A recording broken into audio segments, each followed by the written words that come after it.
Halo semua, Assalamualaikum. Kembali lagi dengan saya, Ipung Tia. Di video kali ini, saya akan sharing informasi berkaitan dengan waktu untuk menyampaikan sanggah bagi peserta seleksi calon pegawai negeri sipil yang merasa janggal atas hasil seleksi administrasi. Tapi, seperti biasa, sebelum kalian menyaksikan video ini, jangan lupa like, komen, dan subscribe ya. Kawan, dalam proses rekrutmen calon pegawai negeri sipil atau CPNS, ada tahapan masa sanggah setelah instansi melakukan pengumuman hasil seleksi administrasi. Masa sanggah adalah waktu atau masa yang diberikan kepada peserta CPNS untuk memberikan sanggahan atau protes terkait hasil seleksi administrasi. Dalam rentang waktu sejak tanggal 31 Oktober hingga 3 November 2020 mendatang, pelamar dapat mengajukan sanggahan jika merasa ada kejanggalan hasil seleksi administrasi yang diumumkan oleh instansi tempatnya mendaftarkan diri. Badan Kepegawaian Negara memberikan waktu sanggah bagi calon pegawai negeri sipil yang keberatan terhadap hasil seleksi CPNS tahun ini.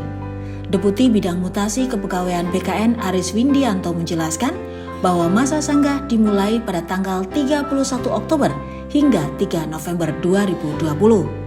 Masa ini diberikan setelah pengumuman kelulusan pada tanggal 30 Oktober 2020. Peserta seleksi dapat memanfaatkan waktu 4 hari itu untuk melakukan proses sanggah terkait hasil seleksi. Namun, Aris menyarankan agar sanggahan yang disampaikan sebaiknya berpengaruh pada nilai akhir.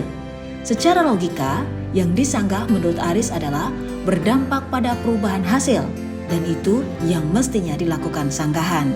Sementara itu, instansi diberikan waktu selama 7 hari untuk menjawab sanggahan yang masuk. Masa sanggah bukan untuk melengkapi atau mengunggah ulang dokumen pelamar. Kesalahan yang disebabkan keteledoran pelamar yang membuat tidak lolos seleksi administrasi tidak masuk dalam kategori sanggah.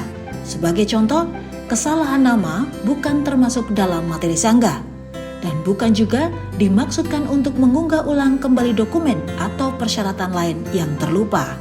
Kawan, sekali lagi, masa sanggah tidak untuk menambah informasi, tidak untuk mengunggah dokumen yang salah, tidak untuk memperbaharui dokumen apapun atau menambah dokumen apapun. Salah satu contoh sanggahan yang dapat dilakukan diantaranya nilai IPK yang diinput saat mendaftar tidak sama dengan ketentuan karena kesalahan sistem. Misalkan IPK minimum 2,75, kemudian dokumen kita submit dengan 2,80. Karena human error dianggap 2,60, sehingga di bawah passing grade dan hal itulah yang bisa disanggah. Masa sanggah bukan untuk memperbaiki data dari pelamar, baik nama yang salah maupun lupa unggah dokumen. Akan tetapi, ketika peserta yang merasa dokumennya sudah benar, namun di-TMS-kan atau tidak memenuhi syaratkan, baru diperbolehkan menyampaikan sanggah. Kawan, apakah sanggahan dapat mengubah keputusan akhir? Kemungkinan pelamar yang sebelumnya dinyatakan tidak memenuhi syarat administrasi berubah menjadi memenuhi syarat bisa saja terjadi. Kemungkinan akan selalu ada kawan, tapi tergantung instansinya. Kalau instansi yang kita lamar melihat sanggahan kita benar, kemudian akan ada kemungkinan yang tadinya TMS atau tidak memenuhi syarat, itu diubah menjadi memenuhi syarat. Nantinya, BKN akan menyediakan text file dengan jumlah karakter terbatas. Oleh karena itu, pelamar dihimbau untuk benar-benar memperhatikan narasi sanggahan. Usahakan kalian menyanggah secara ringkas dan jelas. Kalian harus hati-hati, sanggahan harus clear betul dan ini perlu kejujuran. Kawan, sanggahan itu sendiri ditujukan kepada instansi yang melakukan perekrutan melalui SSCN. Pasalnya, instansi tersebut yang mengumumkan hasil seleksi CPNS. Deputi Bidang Informasi Kepegawaian BKN Suharman menjelaskan bahwa sanggahan dilakukan pada laman SSCN. Peserta masuk menggunakan akun yang telah didaftarkan untuk menyampaikan berkas sanggah.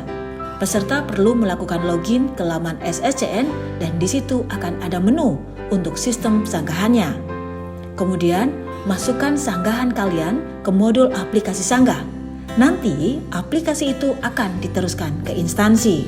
Kawan, tahapan singkatnya untuk menyampaikan sanggah adalah: pertama, Pelamar mengajukan sanggahan melalui website resmi SSCASN BKN maksimal 3 hari setelah pengumuman hasil seleksi administrasi. Kemudian, verifikasi ulang berkas pendaftaran oleh panitia pelaksana seleksi CPNS instansi. Dan yang ketiga, pengumuman sanggahan diterima atau ditolak maksimal 7 hari setelah berakhirnya waktu pengajuan sanggahan. Kawan, sementara itu Kepala Biro Hukum Komunikasi dan Informasi Publik Kementerian Pendayagunaan Aparatur Negara dan Reformasi Birokrasi, Andi Rahadian, kepada Tirto ID beberapa waktu yang lalu mengatakan, masa sanggah untuk seleksi CPNS kali ini dinilai lebih baik berdasarkan hasil evaluasi dari hasil tes tahun-tahun sebelumnya. Sebab pada tahun sebelumnya banyak peserta yang tidak lolos seleksi administrasi lantaran tidak memenuhi persyaratan. Karena mereka tidak lolos bukan semata-mata karena kesalahan dari pelamar, melainkan juga terdapat kesalahan dari panitia seleksi instansi yang dituju. Mungkin kesalahan dari panitia, misalkan IPK 2,8 tetapi dituliskan 2,6, sehingga tidak lolos seleksi administrasi. Maka saat ini bisa disanggah oleh peserta. Berangkat dari hal itu, Panselnas memberikan kesempatan kepada pelamar.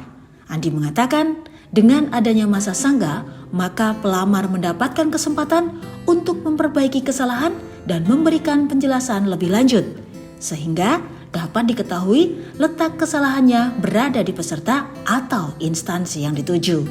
Kawan, adanya masa sanggah pada tes CPNS tahun ini bukan berarti tidak adil, lantaran tahun-tahun sebelumnya tidak diterapkan sistem serupa. Andi mengklaim dengan diterapkannya masa sanggah malah memenuhi prinsip keadilan bagi peserta CPNS. Kemudian, dengan adanya perbaikan sistem ini, Kementerian Pendayagunaan Aparatur Negara dan Reformasi Birokrasi berharap seleksi CPNS dapat berjalan secara adil, sehingga tes CPNS tahun ini menjadi tes yang kompetitif, adil, dan transparan, bersih dari KKN, dan tidak dipungut biaya. Kawan, setelah masa sanggah selesai, barulah kemudian masuk ke tahapan pemberkasan dan pengusulan nomor induk pegawai yang akan berlangsung pada tanggal 4 hingga 30 November. Para CPNS kemudian mulai bertugas pada tanggal 1 Desember 2020. Demikian informasi yang bisa saya bagikan untuk kalian. Semoga informasi ini bermanfaat. Tetap semangat, terus jadilah manusia yang bermanfaat bagi orang-orang di sekitar kita. Dan tidak lupa, teruslah bekerja dengan bahagia. Karena bekerja dengan bahagia akan memudahkan setiap penyelesaian tugas kita. Saya, Ibu Tia, mengucapkan terima kasih karena kalian telah bersedia menonton video ini hingga akhir. Jangan lupa, tonton terus video-video saya selanjutnya ya.